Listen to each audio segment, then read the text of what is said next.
గత ప్రభుత్వ నేతలు కూటమి ప్రభుత్వంపై నోరు పడేసుకున్నారని జనసేన జిల్లా అధ్యక్షుడు వెంకటేశ్వరరావు మండిపడ్డారు.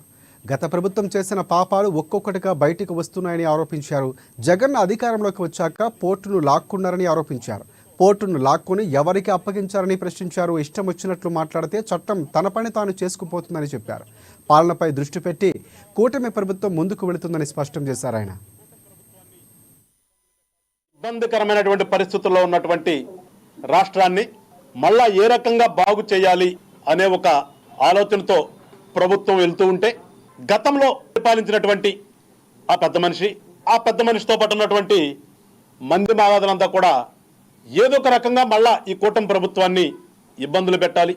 ఇప్పుడు మనం పురాణాల్లో చూసినట్టుగా మంచి జరుగుతూ ఉంటే దాన్ని చెడగొడటానికి వచ్చినటువంటి సందర్భాలు చూస్తాం. ఋషులు యజ్ఞాలు చేస్తుంటే రాక్షసులు వచ్చి దాన్ని పాడు చేయటం. ఈ చందాన గతంలో నువ్వు ఏమైతే చేసావో అవి నచ్చక ప్రజలందరూ కూడా నిన్ను చేత్కరించుకుంటే ఇవాళ కూటమి ప్రభుత్వం వచ్చిన తర్వాత ఈ రాష్ట్రాన్ని అభివృద్ధి చేద్దాం, రాష్ట్రంలో ఉన్నటువంటి ప్రజలకి మంచి చేద్దాం, మరి ముఖ్యంగా యువతకి మంచి భవిష్యత్తు అందిద్దామనే ఒక ఆలోచనతో ముందుకెళ్తూ గతంలో జరిగినటువంటి తప్పిదాలన్నింటినీ సరిచేసుకుంటూ అడుగులేస్తున్న తరుణంలో ఒక్కొక్కటి బయటకు వస్తుంది. అవేదో మీ మీద కక్ష సాధింపు కాదు. వాళ్ళకిలాగా గతంలో చూసాం కేవలం